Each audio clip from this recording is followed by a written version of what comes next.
Hola amigos, ¿cómo están? Yo soy Mengano y este es mi cerebro. El día de hoy hablaremos de la histología vegetal, es decir, de los tejidos y órganos que forman a las plantas. Como ya sabemos, los tejidos están conformados por células, que son la unidad más pequeña de los seres vivos.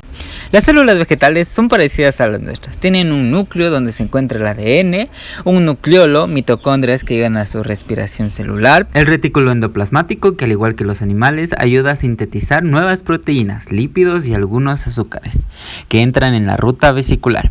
El citoplasma, que está compuesto por un líquido gelatinoso que llena el interior de la célula llamado citosol. Está compuesto por agua, sales y los demás organelos. El aparato de Golgi, también llamado complejo o cuerpo de Golgi, quien elabora proteínas y moléculas de lípidos para su uso en otros lugares dentro y fuera de la célula. La membrana celular, que es aquella que protege a la célula y regula todo lo que entra y sale de la misma. A diferencia de las células animales, las células vegetales poseen una pared celular compuesta principalmente por celulosa, que mantiene el tamaño, la forma y la rigidez de la célula. Las células vegetales también tienen una vacuola central, que puede llegar a ocupar desde el 30% hasta incluso el 90% de la célula. Cubiertas por una membrana llamada tonoplasto, estas células se encargan de almacenar la savia celular, que es una mezcla de agua, enzimas, iones, sales y otras sustancias. También puede contener subproductos tóxicos que se han eliminado del citosol. Luego están los cloroplastos. Los cloroplastos se encargan de realizar la fotosíntesis celular, ya que capturan la energía lumínica del sol y la utilizan con agua y dióxido de carbono para producir azúcares. Listo, ahora que ya sabemos de qué están hechos los tejidos celulares, vamos a ver qué tipos de tejidos existen. Tenemos los tejidos de crecimiento, que son aquellos que ayudan a crecer a la planta tanto en longitud como en grosor. Estos tejidos suelen llamarse meristemos o embrionarios, ya que son los tejidos que presenta la planta desde su nacimiento. Luego tenemos los tejidos de soporte, que son aquellos que mantienen a la planta erguida. Los tejidos de protección, que son aquellos que se encargan de mantener a los tejidos en crecimiento sanos del exterior. Los tejidos de transporte, que son aquellos que van a ayudar a la planta a llevar los nutrientes a todas las partes de la misma.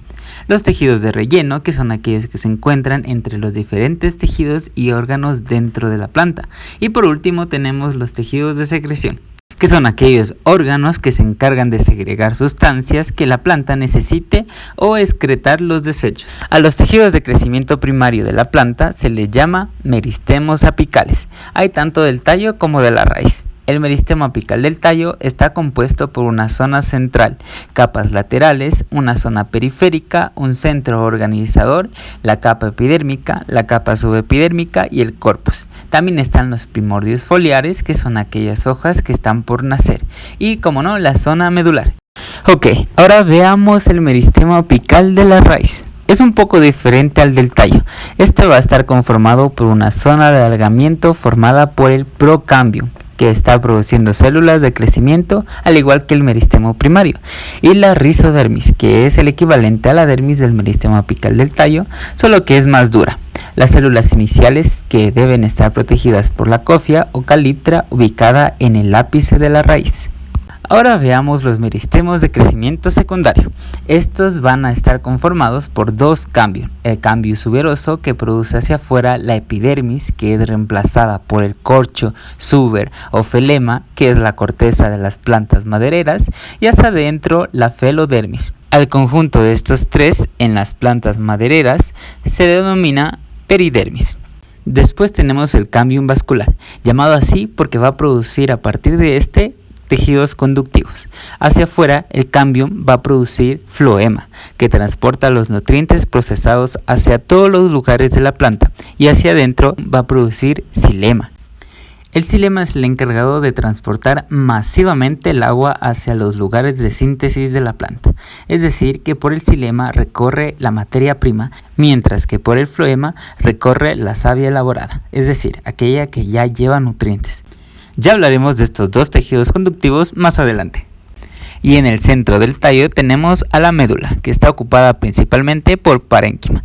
El parénquima es aquel tejido que se encarga de rellenar todo espacio entre las células. Esto para que entre célula y célula, o tejido y tejido, nuestra planta no esté llena de aire.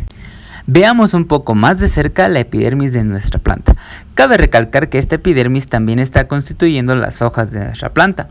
y de hecho en las plantas madereras solo se encuentran en las hojas, ya que en el tallo es reemplazada por el suber o corcho. Esta está constituida por una epidermis superior y una inferior, que son subcapas de esta que la protegen, que son transparentes, es decir, no tienen color, rellenadas por un mesófilo, que es el tejido donde se realiza mayoritariamente la fotosíntesis. Este a su vez se divide en dos. El mesófilo en empalizada, que está constituido por células que contienen gran número de cloroplastos que captan la luz solar. Estos cloroplastos son la causa del color verde de los tallos y hojas de las plantas. Y el mesófilo esponjoso, que contiene un menor número de cloroplastos pero una mayor cantidad de aire entre sus células, ya que son factores fundamentales para la realización de la fotosíntesis.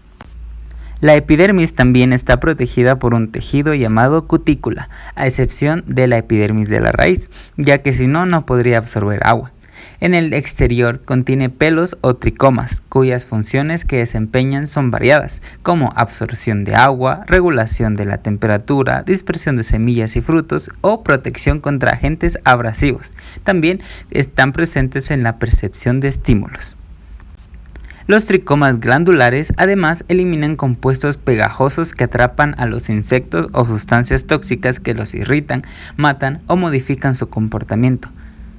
Es decir, también funcionan como mecanismos de defensa para la planta. Luego están los estomas. Los estomas constan de dos células oclusivas reniformes o en forma de riñón que contienen cloroplastos. También tienen un orificio denominado ostiolo. Los estomas tienen dos funciones principales. En primer lugar, permiten el intercambio gaseoso, dando entrada al dióxido de carbono y liberando el oxígeno que respiramos. La segunda función importante es la regulación del movimiento del agua a través de la transpiración. Cuando las células oclusivas se llenan de agua, es decir, se ponen turgentes, el ostiolo se abre. Si la célula se deshidrata, el ostiolo se cierra. De esta manera, la planta controla la transpiración y la gutación. Ok, procedamos a ver los tejidos de transporte, el xilema y el floema, de los que estábamos hablando hace un momento. El xilema es el tejido vegetal encargado de transportar el agua, sales minerales y otros nutrientes necesarios para la planta, desde la raíz hasta las hojas. Las materias primas absorbidas y sintetizadas por las plantas desde la raíz son transportadas hasta cada órgano. A este conjunto de nutrientes se le conoce como savia bruta y es producido gracias a los procesos de ósmosis y succión. El floema, en cambio, transporta la savia elaborada o savia con nutrientes, productos de la fotosíntesis. Al contrario del xilema, el floema transporta la savia de manera bidireccional, es decir, hacia arriba y hacia abajo, mientras que el xilema solo la transporta de manera unidireccional hacia arriba. Por otro lado tenemos a los tejidos de sostén, es decir, los que mantienen a la planta de pie. Estos tejidos son el esclerénquima y el colénquima, quienes se caracterizan por estar constituidos por células con paredes celulares gruesas que aportan una gran resistencia mecánica a la planta. Aunque son tejidos muy parecidos, la diferencia más grande está en que el esclerénquima sostiene a los tejidos adultos y el colénquima sostiene a los tejidos en crecimiento. Por otro lado, tenemos los tejidos fundamentales, o también denominados parénquimas o tejidos de relleno. Tenemos el parénquima clorofílico, es aquel compuesto por células abundantes en cloroplastos. Este tejido está principalmente en la epidermis de los tallos y las hojas. El parénquima de reserva, que se encarga de almacenar los nutrientes como lípidos y proteínas. El parénquima acuífero, que valga la redundancia, almacena agua, como lo dice su nombre. Y el parénquima aerífero, en el que está presente aire entre sus células. Y luego, pero no menos importante, tenemos a los tejidos excretores. Estos tejidos son aquellos que segregan sustancias hacia afuera o adentro de la célula. Por ejemplo, los pelos o tricomas, de los cuales ya hablamos anteriormente, que pueden liberar sustancias tóxicas para repeler a los mosquitos. Los hidatos, que liberan agua. Los néctares florales, que producen néctar, tanto dentro como fuera de la flor. Los idioblastos son ejemplos de secreción intracelular, Contienen diversas sustancias como bálsamos, aceites, taninos, mucílagos, gomas y cristales. Los tubos lactíferos que se encargan de segregar látex en algunas plantas. Los espacios secretores, las cavidades y los conductos secretores se diferencian de las células secretoras en que su producto de secreción se acumula en los espacios intercelulares. Los espacios cortos son cavidades y los largos son conductos. Y las glándulas productoras de hormonas que se forman generalmente en los lugares de alta división celular, que es la zona que separa los tejidos adultos de los tejidos en crecimiento, es decir, donde sucede todo lo bueno. Bueno amigo, eso ha sido todo lo que necesitas saber de los tejidos de las plantas y si quieres saber más, solo tienes que suscribirte.